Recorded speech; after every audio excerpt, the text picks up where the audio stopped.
Whoa. Aaron, just come and stand here right in front of me. With a finger, you're going to see a large tree back there.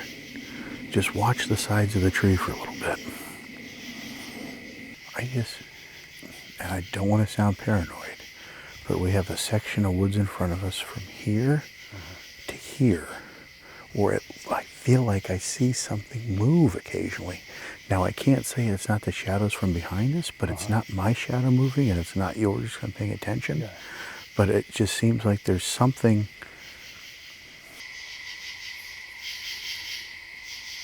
I'm going to clap. Okay.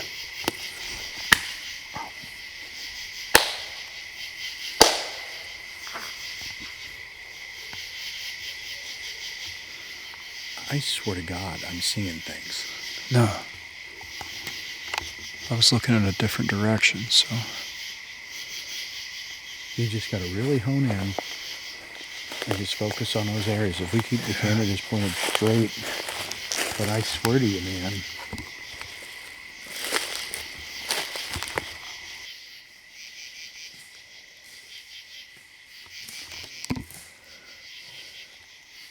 So you're hearing movement to the right still? No, nothing now, but. Okay. What? Ah. Knew it.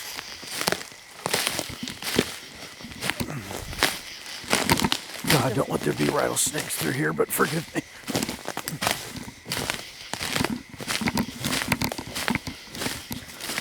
Keep your flashlight on it. Oh.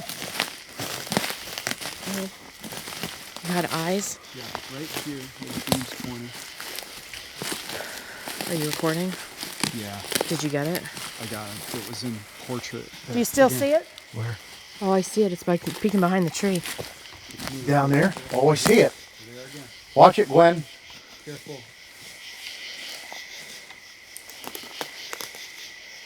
Do you still see him? It's on the other side of that big tree. It moved a little back and to the right. There again. There it is. Where? Her. I'm missing him. I don't see it. Slightly to your right. Could be a deer. It would have run by now. It just went to, I saw it. They're there. I can see the eyes.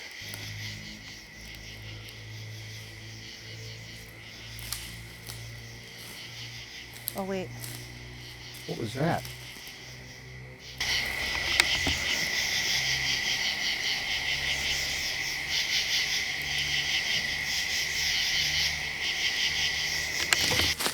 Oh my God. It just dropped and stood up. I still see it. I gotta get on this side. What? I don't see it. Okay, boy. Oh, I see it. It's on the ground. It dropped and got up? Yep.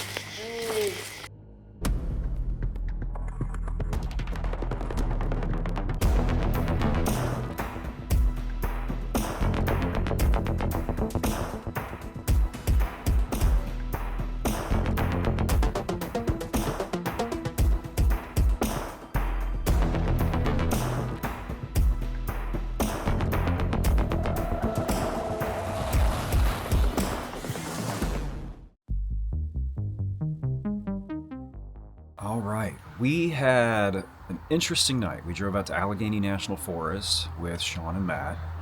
We met up with some local researchers. We hung out with Paul and Jeff and Julie. We learned a lot about the research techniques they've been employing out here for the last few years.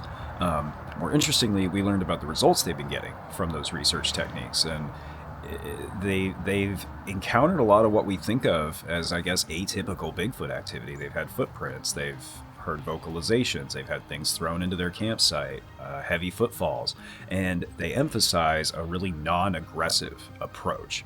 They specifically said we don't use techniques that provoke, and I thought that was really interesting.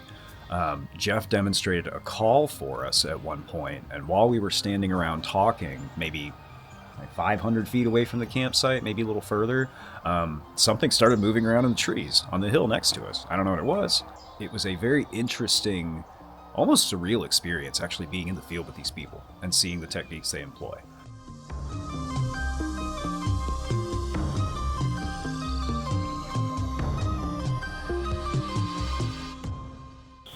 All right, so we had a really interesting, I feel really productive night in the field last night. Oh, absolutely. Loaded up again this morning, and we've come to an area where you've experienced some pretty interesting activity, if I understand correctly, Matt. Yeah, absolutely. This place here holds a special meaning to me in terms of my my research and my experiences. So this area here is just to the north side of the primary area of the Allegheny National Forest. It's still part of the National Forest. In October of 2021, we were doing a small private expedition, just a few of us. Just by luck, I came up here on a Saturday, pulled into this dispersed campsite, and I really had no intentions of really doing much other than just to walk around and stretch my legs. So I came here, and just to the back of us over there, there's a trail, and I said, well, let me see where the trail leads to. And I went up there probably about 100, 150 yards, and I found a fresh print in the mud. And what happened, I looked at the angle of the trackway.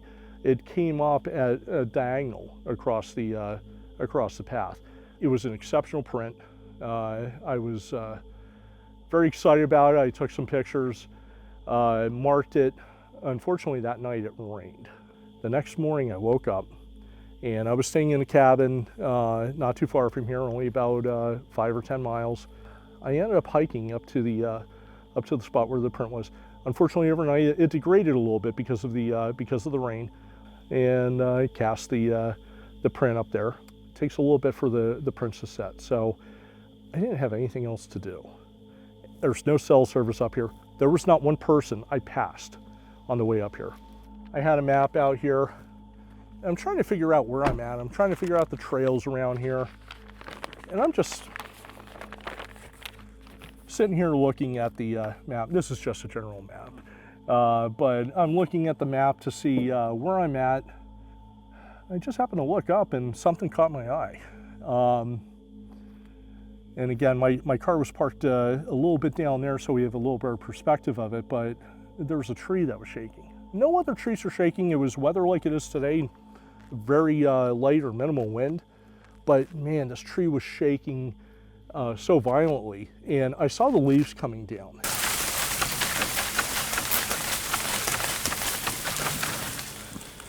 And I'm looking, and I don't see anything there. I don't see a person. I don't see a deer, which is one of the first things I would assume it would be. I don't see a squirrel. I don't see a bear. I don't see anything. I just see this single tree just shaking with so much force. And what I ended up doing was I actually sat there and said, hey, I'm not here to hurt you. I'm just here. I have a footprint up there. I'm gonna go get it. I don't have any weapons. I don't have a firearm. I don't even have a stick I can throw at you. So everything stopped, and I'm looking. At that point, now I started to grab the camera, and I'm going around, I'm checking everything.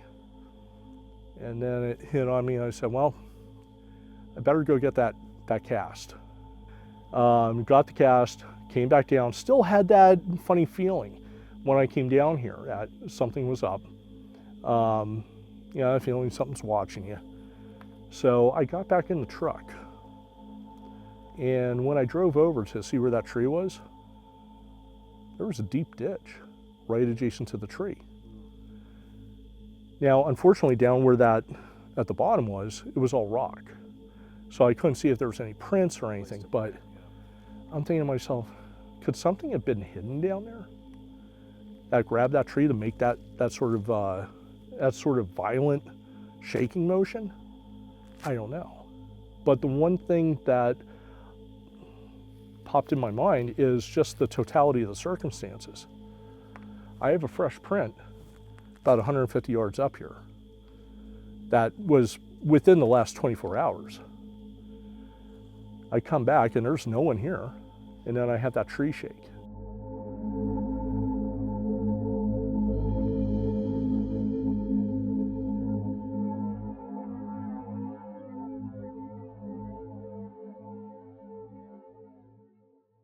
Hey, friend, how are you? Hey, how are you? Hey, Gwen, how are Nice you, to hon? see you Good again. to see you. Gwen, this is Aaron. Hi, nice to meet you. Yeah. Aaron. No, absolutely. Here, this is when Matt and her had a sighting in this area. So Matt had to take off for some reasons. So we wanted to just make sure we could still get out here Absolutely. and check this area out.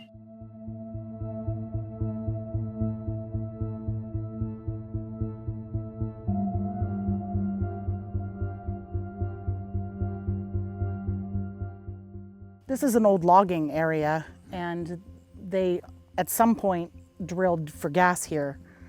And I think this has been abandoned a long time ago. Yeah, this is like it's been there a while. Yeah. But just the presence of natural gas. Yeah, you can smells smell it. Very It's- heavy today. It's really pretty strong. I don't remember that smell. So Gwen, we've come up to where I understand you and Matt had a pretty interesting experience. Yeah, this exact spot. Not too long ago, right here. Right here in September of 21, it was. Can you tell me what happened? It was probably about 12:30 at night. A group of us had walked up to this spot. Half of them continued up to the top of the mountain here. To that side? To that side. And it was me and Paul and Matt standing here. And we were here for, it was a good bit. We were here. And we all had thermals. I had night vision. We heard something walking. It sounded like it was walking right along this road, only we couldn't see anything. So all of us put up our thermal cameras and we couldn't find anything. So which direction was the footprints coming from? It or was the coming. sounds? It was coming from the bottom, and it was walking like it was walking up. So on the road or off the road? It would have been or- off the road. Okay. Yeah, off the road. But it sounded so close that you could have just reached out and touched. I mean, I thought somebody was literally walking in front of us. Only on the thermal camera, there was nothing. There wasn't a chipmunk, a squirrel, a coyote, there was nothing. And like you can follow hearing the footsteps like you're trying to track it, and there was nothing. But you still heard those footsteps walking. And I'll never forget it, not as long as I live. It was very perplexing and looked kind of creepy at the same time. It was my first time out on a Bigfoot thing. I had seen a Bigfoot in February, had booked this BFRO expedition, and this was my first time in the woods looking for Bigfoot, and that's what we got. And of course, everybody's told you probably nothing's going to happen. Right? Oh yeah. And I didn't know what to expect, honestly, because I'd never been looking for Bigfoot in the woods before. All three of us heard it, and we all immediately were like, "Do you hear that?" And, yeah. And it sounded like it was walking right up the edge of this road. So you've been all over Pennsylvania. I have. This is with my favorite us place. and with yourself. Why is this your favorite place? Why do you keep coming back to this spot? Oh my gosh. The Alleghenies, there's something about it. When I'm here, I feel like I'm home. And I love coming here. I come here a couple times a year. It's roughly a 3.5 hour drive for me. I just love it here. I love it here. And every time I'm here, we get some kind of weird, unexplained thing that happens. Every time. Like I go home going, I don't know what that was. I don't know what just happened. Yeah. I try. How do you mentioned this is the first time you've been back to this spot. How are you feeling being back here, if you don't mind me asking? Emotional. Like I could cry because I don't know. There's just something about this spot. This is the first time I've been back here since that night, and it's a little emotional. And I've never seen this spot in the daytime, so it's nice to see what it looks like. Do you feel safer during the daytime? Like, is it a... I guess I could say I feel safer, but I also, now I see like what the landscape is. Now I'm like, yeah, okay.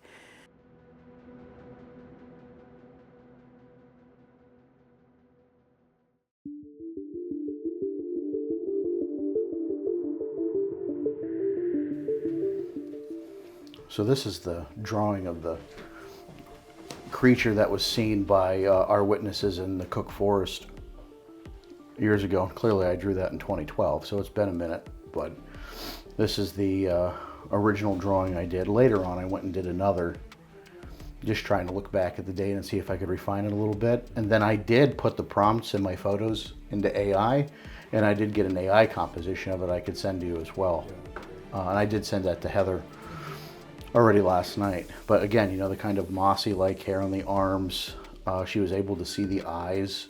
She didn't describe a conical head. It was more of a roundish kind of head, which is funny because when you start prompting AI to kind of recreate this for you, it automatically wants to put these big cone heads on Sasquatch, like the Deese Perry kind of cone-shaped head. So you really have to get specific, reduce the conical shape on that. And yeah, it was great. I mean, this sighting was one of my favorite sightings from the area, and not far, you know, from where we're at as the crow flies. We have come back to our base of operations for the week, if I can call it that. I'm going to call it that, with Gwen and Sean. Sean's a little tuckered. He's a little tuckered. It's been a big day. It's been a big day.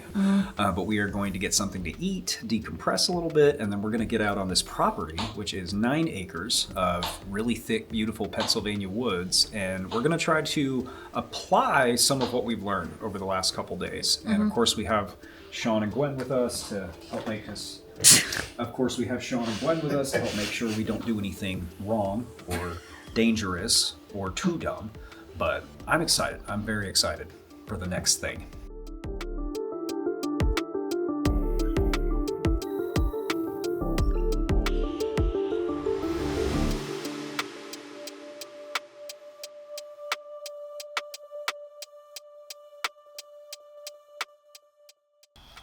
I'm curious from you guys, because we're on a property that is 9 acres, that goes way back into the woods. You know, we were struck as soon as we got here by how beautiful it is, but I'd really like to hear from you guys, when you come out to an area like this, you're looking around, you know, what's the first thing that you would necessarily do? And of course, every research site is not the same, but as we're walking around here and kind of looking at this area, how are we going to go about this? Well, first, I want to look to see what the historical data is on any sightings. What's been the closest? How long ago was it? What time of year was it? And after we've established that, I'd probably just start taking a walk around the property and see, you know, are there any kind of signs of what animals are here? You know, do we have deer? Do we have raccoon? Do we have squirrels? And all those things we can already answer yes, because, you know, we've seen them over the last few days. The reports that we've cataloged since we've been here have not been that far away. I mean, it's all within either a quick drive, or hell, we could even hike some of them if we had the, you know, the trajectory. But it's an area of historical, you know, significance. And I mean, when you look at the remoteness of this, you know, we're not in a densely populated area. So, I mean, obviously, I mean, there's a lot to consider. I know this is my first time here with you guys, so you've been here a few days longer, and just my initial was just like looking around, taking a quick glance. I mean, these woods around this property are really nice, and I think it would be, I mean, it looks to me to be an area that easily something could be watching us or hiding, and we would maybe not even see it. And even this, we do have an incline. You know, I'm sure even on camera, people hopefully will be able to pick up that there's an elevation here to our right, and it drops down sharply to the left. So that's, again, just thinking, we could imagine that's a feature that something could utilize if it's looking to sneak around, it wants to get a vantage point. So we know the wildlife is active. Absolutely. We've heard some great sounds already out here tonight with whippoorwills and dogs or some sort of canine.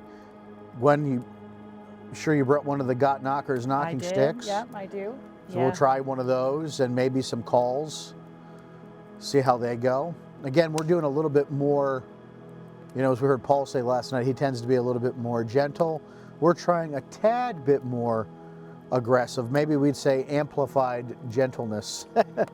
Earnest would be a great idea. And there's another one of those sounds we're talking about, just standard dog sounds. Very cool, guys. Well, I'm excited. I guess we'll get some gear ready and maybe wait until we get a little darker and see what we can come up with. Yeah.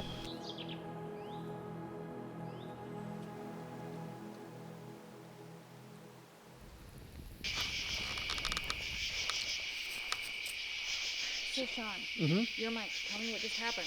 Well, we were sitting at the campfire, just doing having a really good discussion, and all of a sudden, for no reason, a whole mess of dogs or coyotes or something just started going crazy over here.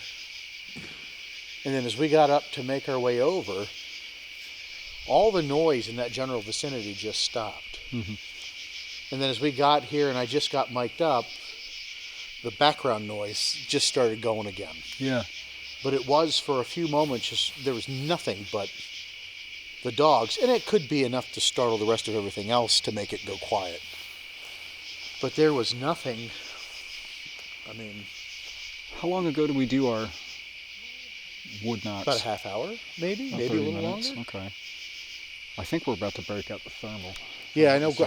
I'm hearing Gwen saying she's getting the thermal going. She had a battery issue, but we're going to pay attention over here because this really piqued my curiosity. But, you know, as we've talked to Jeff and Julie, you know, and the other folks, what did they always say? They have the most activity when they're just doing everyday things. Yeah. And this is that perfect example where we're out just doing everyday things, minding our business, and pardon the parlance, but all hell just broke loose for no reason. That was loud and abrupt. Right. And definitely distressing. Well, we've heard some dogs barking, maybe some coyote noises since we've been out here, Right. but it wasn't anywhere near on that level. That was No. multiple animals in a state of excitement. Right. Maybe agitation, but Yeah, definitely it sounded excitement. distressing to me, but...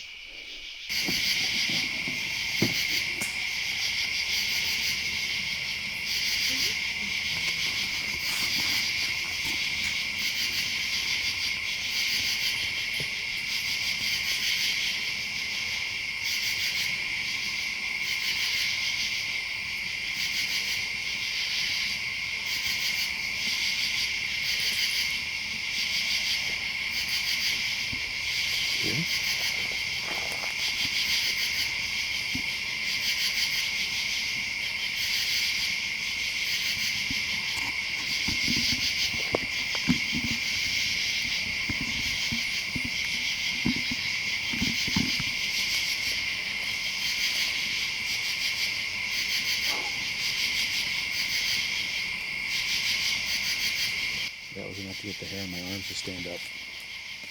I heard something. It was like a quick, heavy thud, thud, thud, thudding. How many did you hear, would you say? Like 1, 2, 3? Like maybe 4. Very quick, fast-moving thud, thud, thud, thud, and then it stopped when we got up to turn around.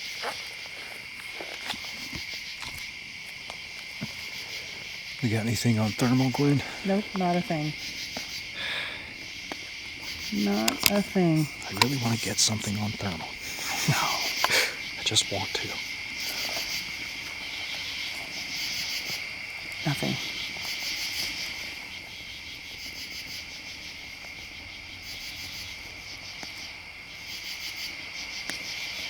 What were you hearing? It sounded like really heavy footfalls quick. Oh. Behind us, really heavy thud, thud, thud, thud, rustling, and then it stopped when Aaron and I got up. And then faintly off to my right up here, almost like a faint kind of, almost like that kind of coyote soundish we heard earlier. Yeah, some kind of a howl or Right. bark. Or something in that range, you know. Dogs have started barking again at 10:21 p.m. I guess about a moment ago, 10:20.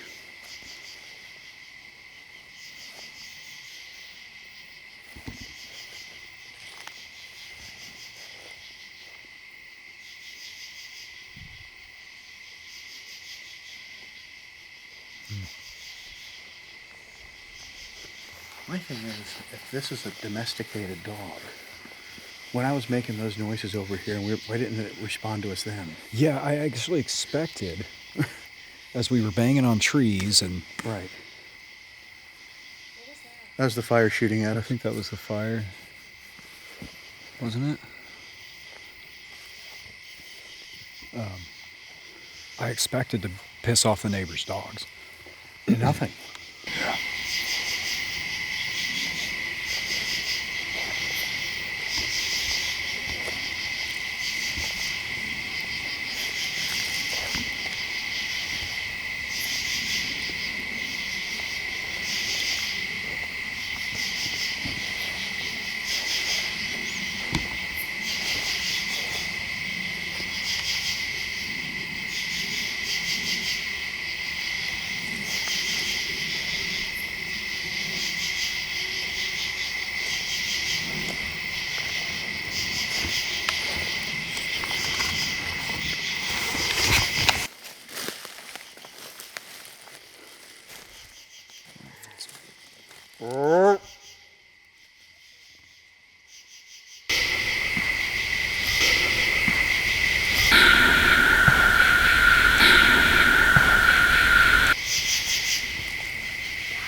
was not an acorn.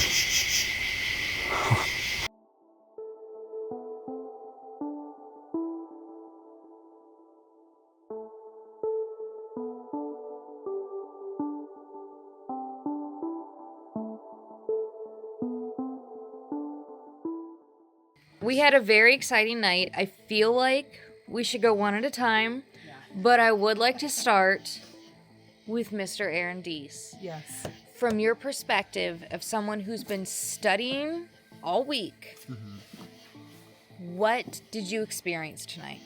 We gathered at the Airbnb.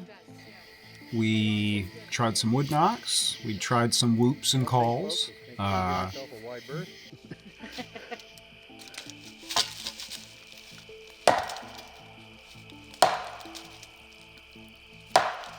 Perfect. That's great.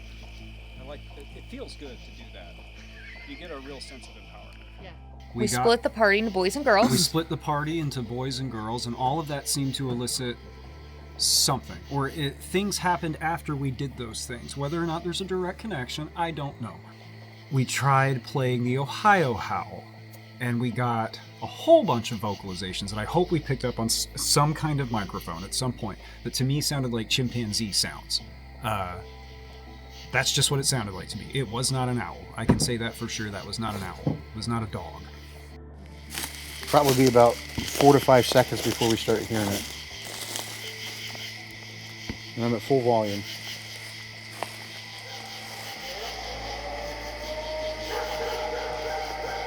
Complete with dog barks. I love it. That's a good line. It's going to play 2 versions of it.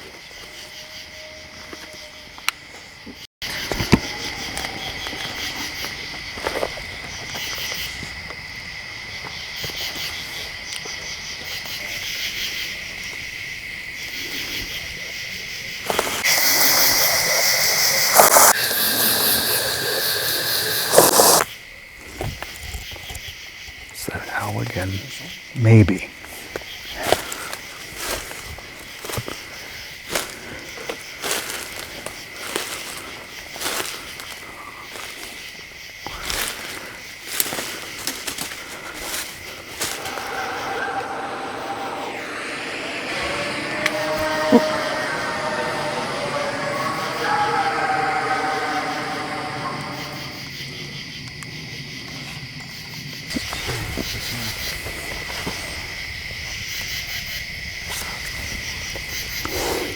$10.40.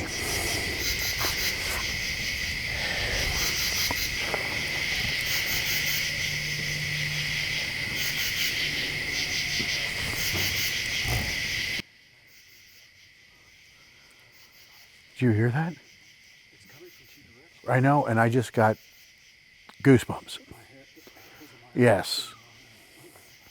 Do you want to play that howl? Just part of it. Right. Play like one howl and stop it and see if. Okay.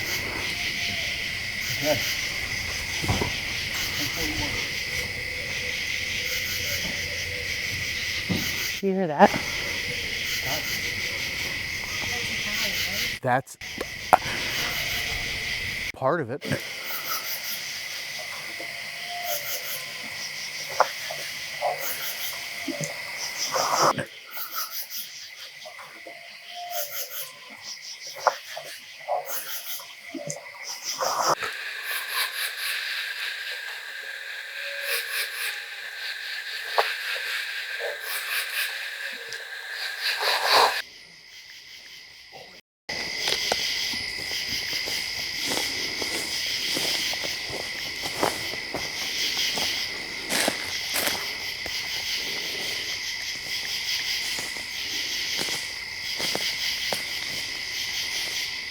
It sounded like chimpanzees.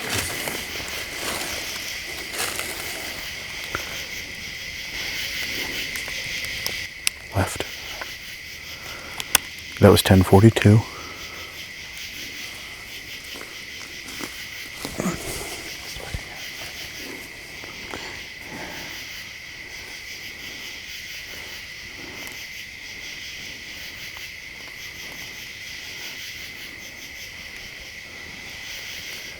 We started hearing something over here. We pointed the lights, we pointed the cameras. We caught what appears to be a bipedal figure. Well, no, I can't say it appears to be bipedal. We caught eye shine that, to me, at one point it looked like it was standing up. It crouched down and turned its head and then stood back up. Oh, I see it. It's like it's peeking behind the tree. It's moved. Down That's there? not where it Oh, was. I see it. They're there again. Watch it, Gwen. Careful.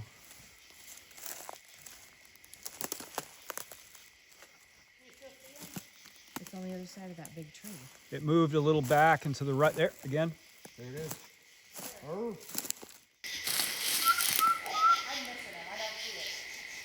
Slightly to your right again. It would have run by now. It just went to, I saw it. They're there. I can see the eyes.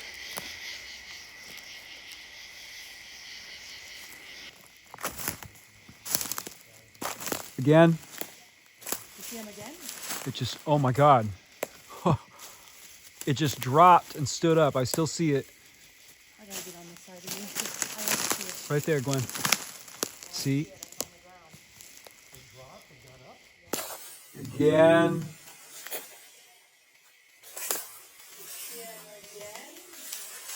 It just, oh my God. Oh.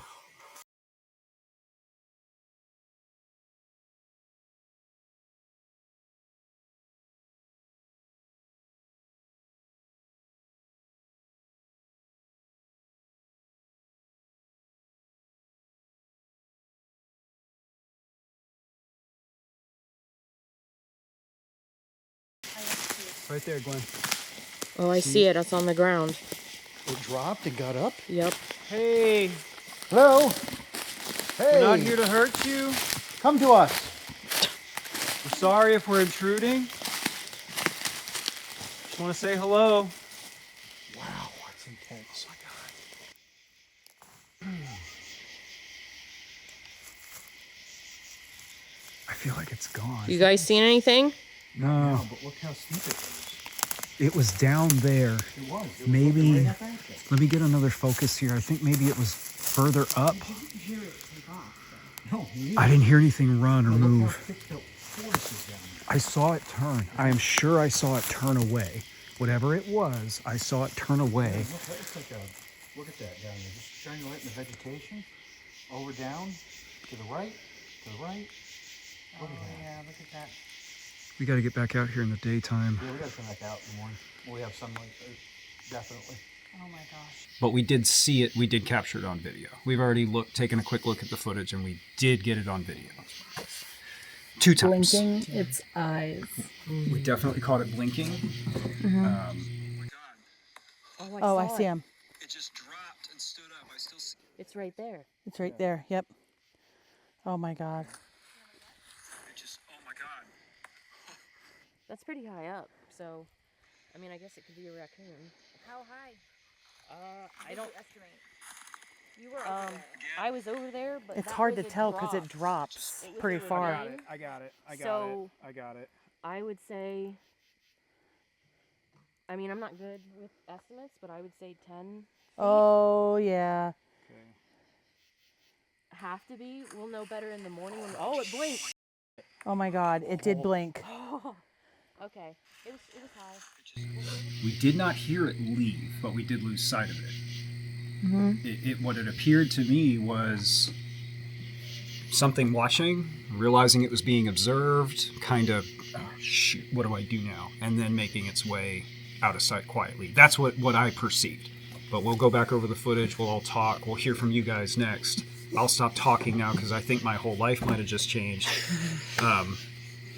Yes.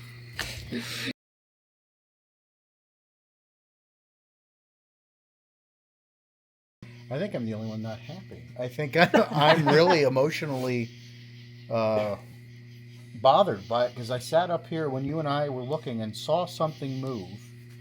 And I pulled myself back and I doubted every single instinct I had going on in my body.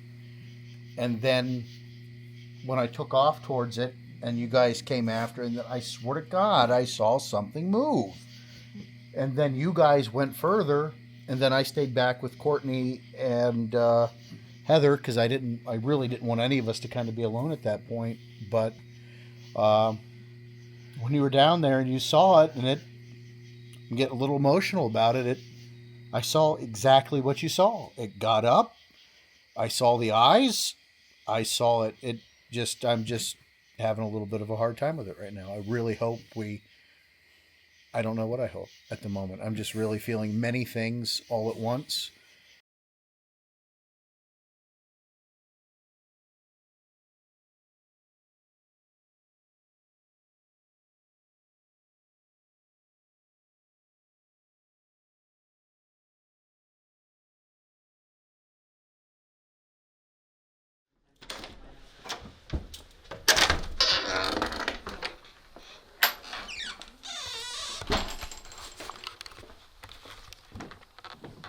All right, it is the next morning.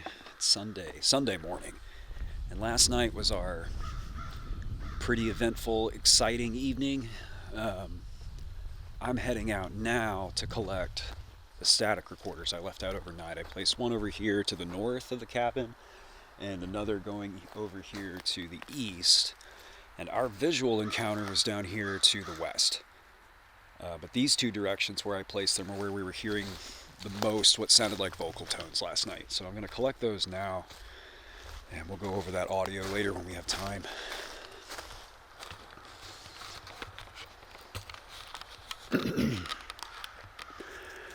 Okay, so this was about, not too far from the cabin. And our sighting was, I'm going to have to get the rest of the team to confirm, but I think just down past this log that's laying on its side here.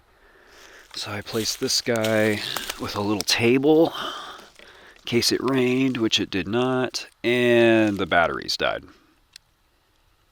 Cool. Brand new batteries. And it died at some point during the night. Wonderful.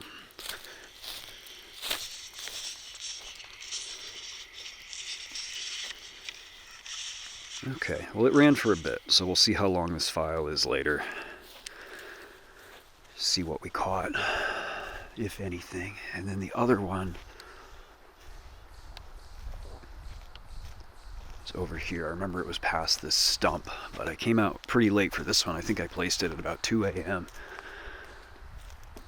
So coming back in the day, we were hearing sounds from this way.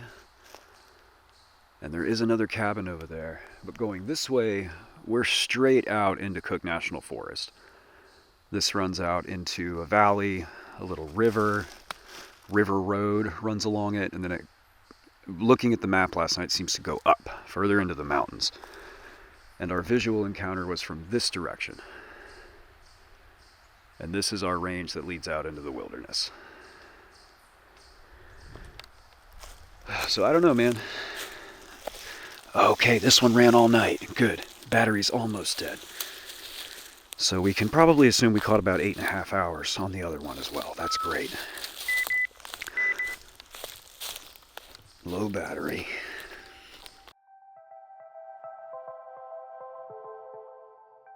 All right, Aaron.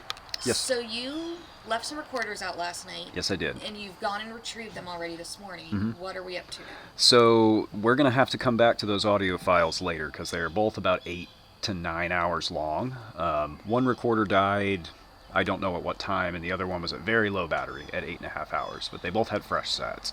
So next, we are going to group up and head back out into the woods to go check out where we had this visual encounter yesterday.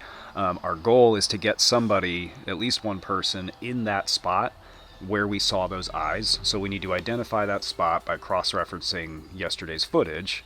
And then we need to find a way to safely get down there and make some size comparisons. Because what we want to rule out right now, in my mind, and correct me if I'm wrong because you guys are more experienced, but what we want to rule out right now are any known animals. Deer, raccoon, bear, those are kind of the three candidates that I'm thinking we want to look really hard at. Right. Because this thing was too big to be a chipmunk, a squirrel. Right. Now, the other thing is, by going out there in the day and having kind of a human-esque figure down there, we may be able to see the distance in the eyes from what we are and see if it compares or lines up, if is it too narrow for what was there last night, We're going to be able to get some good things from this comparison today. I'm really looking forward to it. I think the important thing is, you know, yeah, we were really excited last night, and we still are excited and pumped up, but we're still excited also about the process of being able to debunk it if we can and prove what it is. Right. As opposed to just kind of leaving it unexplained. This one's probably a... Copperheads you won't. Right? Yeah, because right over here's the tree.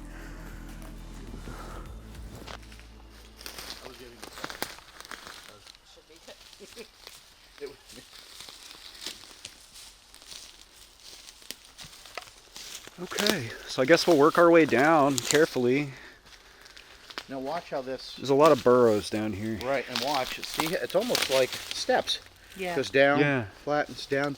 But when you look at the grade, it's, you Yeah. know, we're nice flat, and we start going down, and it starts getting steeper and steeper. But last night, the way it looked like it dropped off. Right. Right. So now you see it in the daytime, and it's not.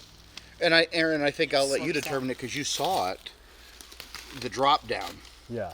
Does that look a little bit more suspicious now to you that you can see the ground that you're looking at? Yes, because one thing I was really having trouble tracking is how high up on that opposing rise it was. But to me, these three trees here, there's two kind of together, and then there's another one, that little empty space there. I believe that's where it was. Right. Possibly more to the left, where we have this other tree, 3, 4, 5 trees, you know, no more than that. But that's where I saw it at. I don't want to say what I'm thinking yet. Let's take a closer look. okay. But yeah. Good. I'll follow up behind you. So my impulse is to scan the ground, but You can see something's been running through here. yeah. Because right here it looks like you have the scuffle in the leaves. Yeah. Well, in this creek or gully, whatever we want to call it, again, correct me if I'm wrong, but this takes us straight back into the forest, right? towards the river, and then back to the mountain. I was looking at the map last night. So if we're going to theorize, maybe something, and that kind of tracks, guys, because we had sounds from That way? the west, the north, Yep. and then we had a visual sighting down here after we heard something moving around. We had sounds that we could theorize. I'm not drawing conclusions, but that Right. we could theorize were moving around us. Does someone want to hang down here and I'll film from the top? What do we think? I can hang down here. Okay. So we want to position you where the figure was, if we can.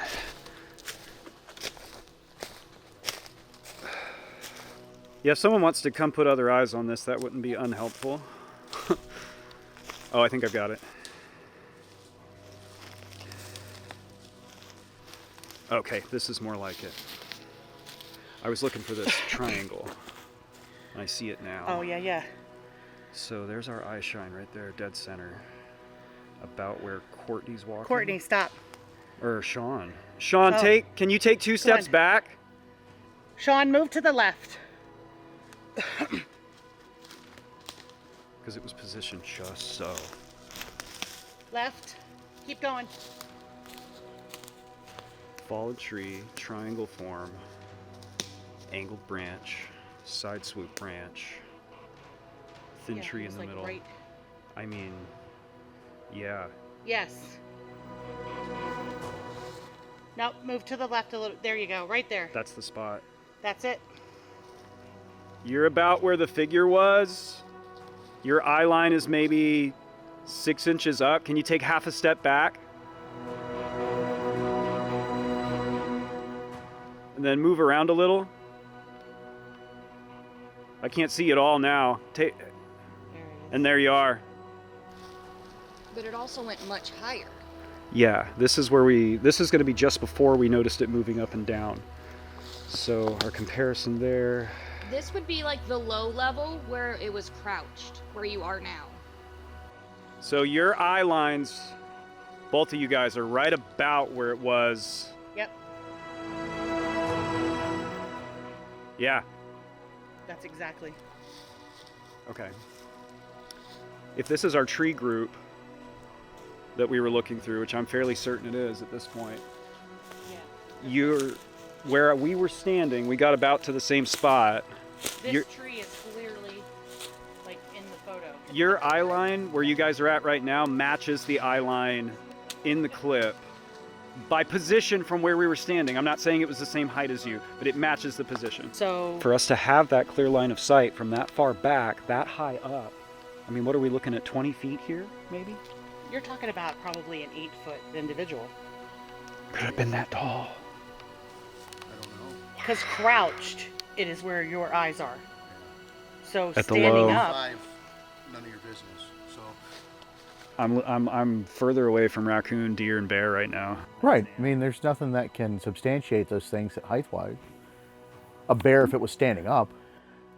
yeah, but it also is not going to have those quick movements either. No, it would be noisier. Yeah, I mean, we would it'd be a heard lot it noisier. And saw it. The video we caught was 7.5 minutes, and we had already seen it. So it was with us for at least 5 minutes. But we would have heard it take off if it was a bear or a deer. They're not as cautious about their exit. We didn't hear this move. It was there, and then it was like gone.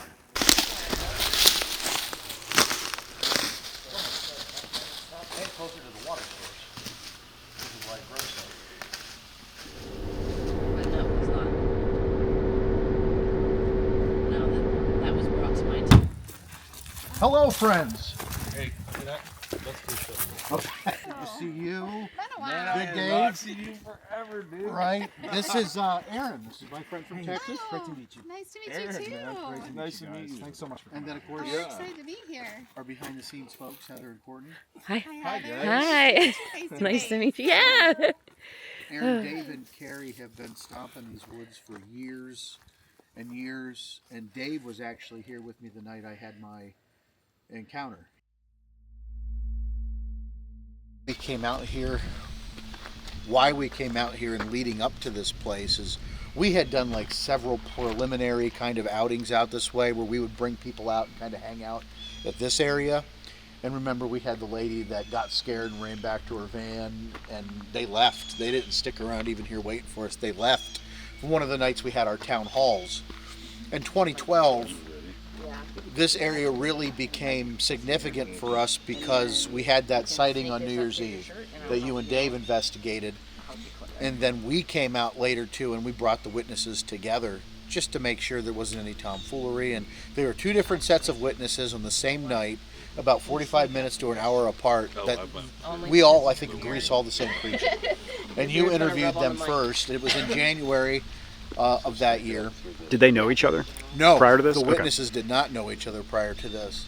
One of the things that brought us here, though, I don't know if you remember, the reason why we started coming back here, back in late 80s, early 90s, there was a hunter that and his son witnessed a juvenile and an adult Bigfoot go across this tram or the gas line, and that's what got us coming up here originally. That was all from the Pennsylvania Bigfoot Society. Right. Yeah. All that stuff. It I was put that in a like- case file for us, so it's in there. Okay. Okay. And then I was telling them, and you were getting mic'd up, we were talking with Carrie, that you guys did the initial investigation on the double witness sightings Yeah. on New Year's Eve that year that started the confluence of pretty much bringing the entire PBS out here for at least a good half of that, 3/4 of that year. Yeah. Do you remember when we had 3 different teams and we all scrubbed this forest floor? Yeah. I found a water mussel You found shells. or of shells water of water mussels, mussels, which the nearest water source here is. There is a creek that runs through. It's called Anderson Creek. It's about a mile down over the hill, maybe 2. Then 5 miles, if you went in a straight line, is the Du Bois Reservoir, which is pretty spectacular. If you ever want to go look at it, it's pretty cool. But what Carrie found was spread out, and it was funny because it was at bases of trees. Right along here, she found fresh water mussel shells, and which, okay, at that point we decided, okay, what would bring that up here, and you know what animal would actually do that, and we couldn't come up with any other than birds. But at the same time, that don't make any sense. But it was, well, we contributed it to a possible food source of something that may be living in the area. And then I had an experience that same evening when everybody was out. They were doing, they were using the call blaster, and they decided to try a baby call. And it's very eerie to do that. We had my son out here, remember? And that is probably the eeriest thing. Yeah, so we decided we're going to do baby cries. So we downloaded baby cries onto a Fox Pro, and we thought, okay, what else might actually play into the whole mom feelings, you know what I mean? Maybe bring in a female Bigfoot, and we downloaded his baby cries, and even if it didn't work, it's the creepiest thing to be out here and listening to a baby crying in the middle of nowhere. So yeah, we gave it a whirl, and it seems to work. Yeah. It worked, because I mean, we all had walkie-talkies, different teams out throughout this whole entire forest, which was awesome. And then, you know, they started the baby cry, and whoever had the call blaster, I think it was you, then he put it on the walkie-talkie, so it was just echoing out throughout everywhere. And so I was here, it was about 12:31 a.m., and I was home base, so I was in our truck sitting here. The witnesses were behind us, because they didn't want to go into the forest. They were too afraid to. He was a chef. He was a chef. Yeah. Chili Pepper. Chili Pepper Robert, right, yeah. And so all of a sudden, I hear, you know, there it is, you know, it's coming your way. But first, I'm sorry, let me back up. Before that happened, I heard her scream. Here she was peeing outside of her car, and then the creature came over. I heard something really heavy, it sounded like, and this is really crazy because it sounded like mechanical. And I don't know if you've ever experienced that, something like that, but it was like boom, boom, like it sounded so like heavy and right. yeah, and then I was like, oh, is it? I said, get a picture of it, and then on the walkie-talkie, and everybody's like, it's beside your truck. And I was like, oh shoot, you know. So I stood up through the moonroof, and I'm trying to get photos and stuff. I didn't see anything, but I heard it. She jumped in the car, and they were about to leave. Everybody came in to talk to them, to try to get them calmed down and see what happened, what they saw. You guys are nuts. We're out of here. Yeah. I'd like to take you guys down this tram here, or down this gas well, and I'll tell you where things kind of, where we started experiencing things up here with the Pennsylvania Bigfoot Society and all that jazz.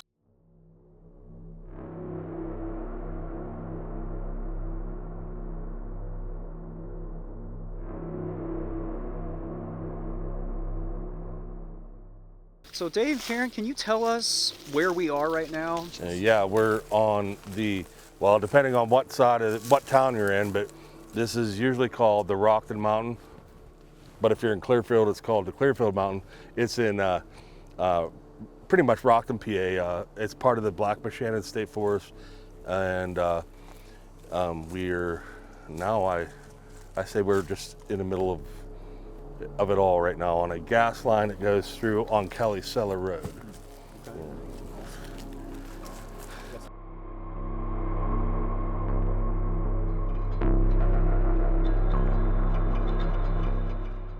So we're here at the location of where you had some experiences. We'll share them with Aaron so we can get an idea.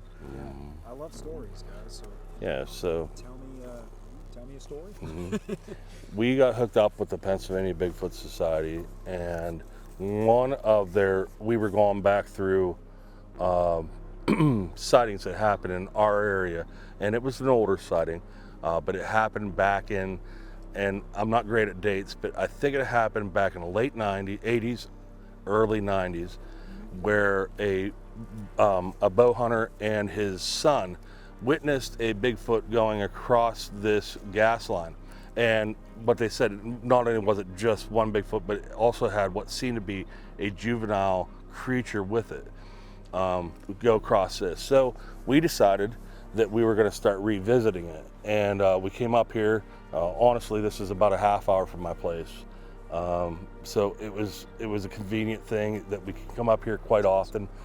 We came up here with 3 members of the Pennsylvania Bigfoot Society. Right behind us used to be a gate or a fence that encompassed most of this area behind us here. The reason why I tell you that is because it's part of the story. What we were focusing on, and we was up here, it was probably, well, it was after dark, I know that. I can't remember the time. It was after dark, we was up here, we were doing the typical ways of trying to entice Bigfoot, like from wood knocks to giving a howl every now and again.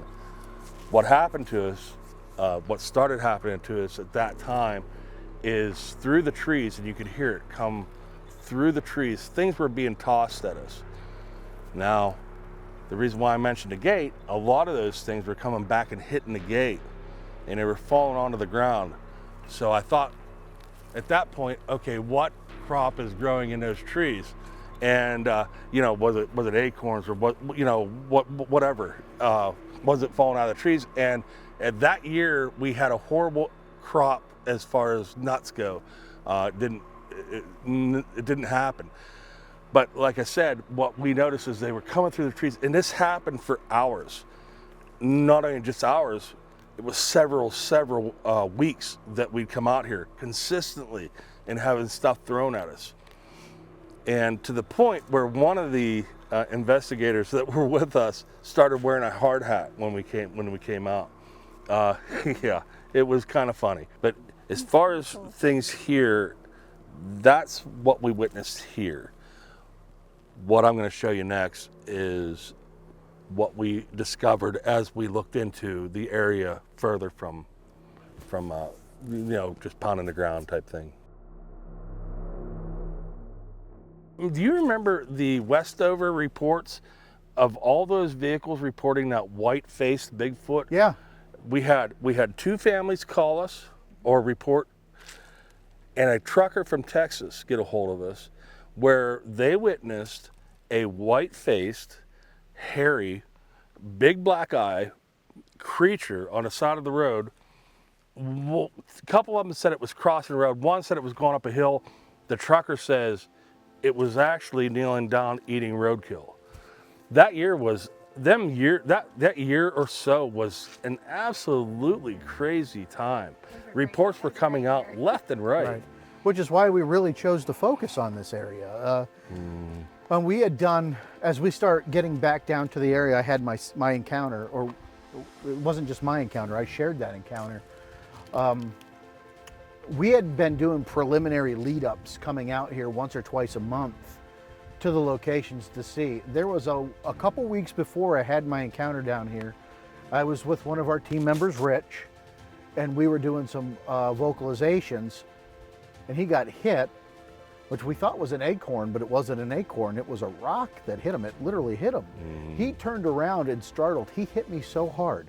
I thought his fist went through my midsection. He was so startled by it, he wanted to get the heck out of there. And we managed to calm down a little bit, but we could feel things being pelted at us. And we kind of felt, you know, this area is definitely why this is where we want to come research. And then you look at the historical data, you know, again, everything is relative. As we talk about, Aaron, so much looking at these trends, that early fall area seems to really lighten up here, and the activity just surges. Spring and fall. So you start making connections and parallels. Like, are they seeing this? Is this creature inhabiting this area? Right? So we had come out and done more investigating from that initial point in January to where they started doing the really active investigating all the way up through to where we're going to be coming up in September. September 27th, 2012 was the day I had my encounter. So.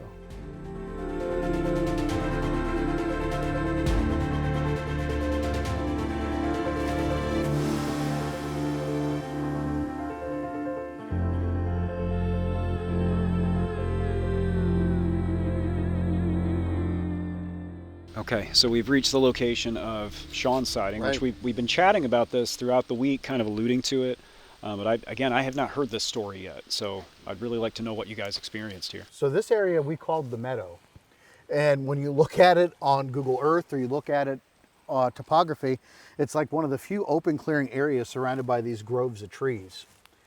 And then we came out here. We met Dave, Eric Altman, and Ryan to come out here and just to start getting things set up for the weekend. Dave and Ryan had broken off to start putting up some trail cameras. I think Eric was with you guys. Dustin, Ray, and I had set up our camping chairs right over in this area. And we had started a little fire. And we were sitting there waiting for these guys to get back. Well, while we were doing that, you guys decided to do some call blasting or vocalizing. And we're sitting there, they're doing some vocalizing and spending some time. It's starting to get a little darker. And we decided, well, we're going to wrap it up for the day. Didn't really get anything from the call blasting.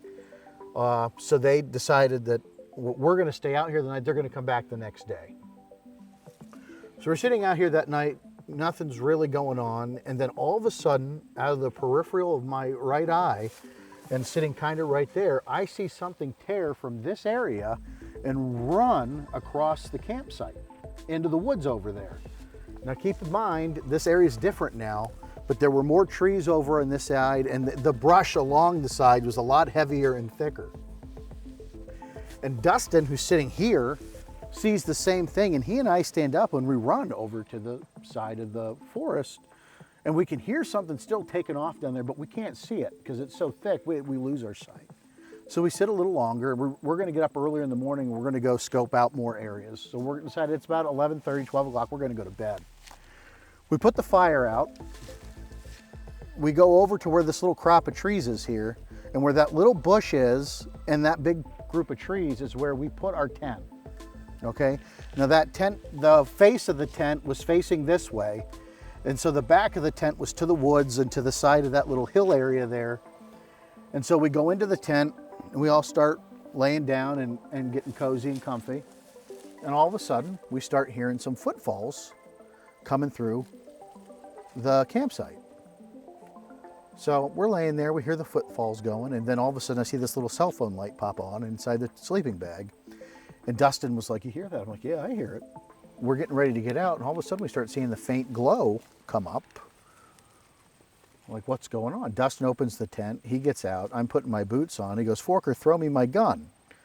So me, being the epitome of gun safety, I threw him his gun. And as I go to get out, he goes, "Forker, look," and something had to run up that little hillside there. And it starts peeling off around here like a bat out of hell. Like it's making all kinds of noise and ruckus, and no vocalizations, just noise. And now we're amped up, all right? Something had put the logs back on the fire. We took the fire off, it rekindled, and now we're hearing all these. So I jump and go to the center of this thing, and I try to call Dave. I can't get a hold of Dave. And so we go back into the tent, and we're here for what, probably about another hour, Dave? And nothing happens, nothing happens. Now, at this point, Ray said he felt something brush against him in the tent, that he felt something touch him through the tent. That was the only time Ray was actually awake for any of that initially. But we got out of that tent like the Kool-Aid man. I don't even know if we unzipped it. We went right through that tent. And we put our backs together like this, the three of us, and we're standing here trying to get an idea of what's going on. Well, Dustin had glow sticks in his bag, and he picks a glow stick up and he chucks it into the woods. And we're standing there having a conversation like, what's going on? The glow stick gets picked up and it moves, and I yell, "Hey, if you're somebody out here messing with us, you know, cut it out, knock it off." And it bounces off the ground, and then you can hear this thing take off again. We finally see something once again behind that tree, and I said, "Dustin, point your gun at it. I'm going to give it a warning again, and if it doesn't identify itself, we're going to shoot it." I said, "I want you to shoot it. I want you to shoot it now." And Dustin's like, "I can't shoot it if it's a person." I said, "Well, that's on them because we gave them a warning." Dustin wouldn't shoot it. So then we got that idea again to bluff charge it.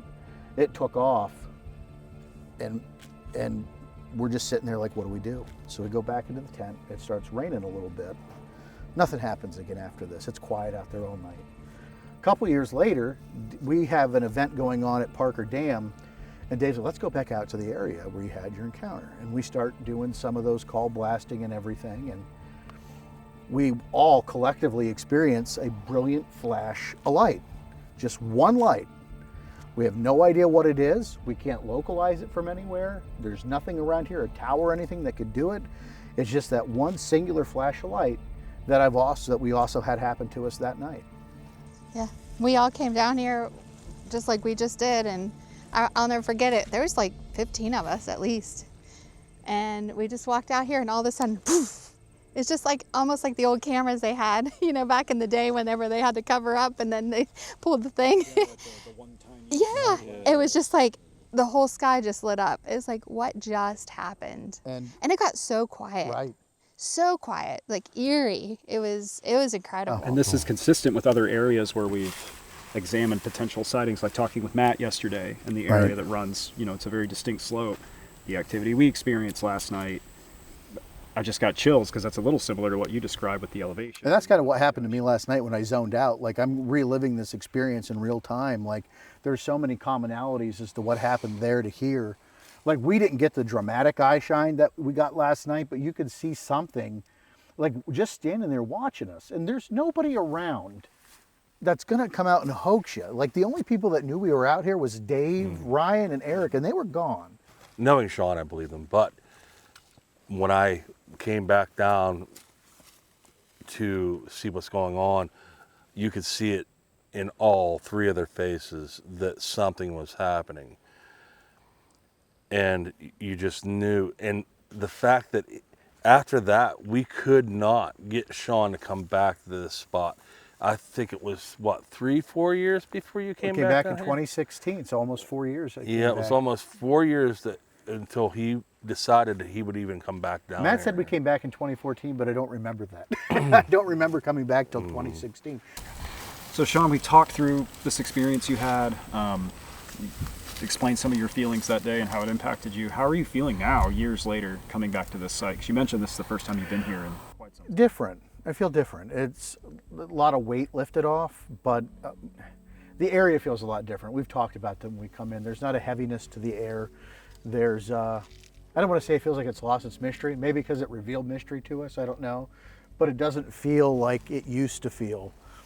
It's also, to me, like, I know Dave and Carrie have been out here more than I have, but it's visually different for me to see it. So at moments, it's like I'm not even in the same place. And I can pick out different spaces, the trees, you know, where we had our fire and all that stuff, but it feels different. I mean, the whole forest is a little, you know, different. It seems a little lighter, and I don't mean that philosophically. I mean that from a physical sense. Maybe it's some clear cutting, but it's different. But I feel good.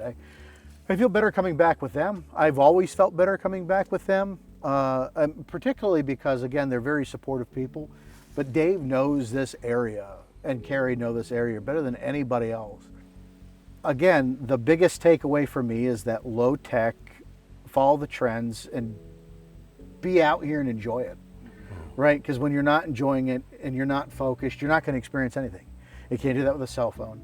You can't do that with a thermal camera. You can't do that with all these doodads and gizmos. You can do it with your natural senses.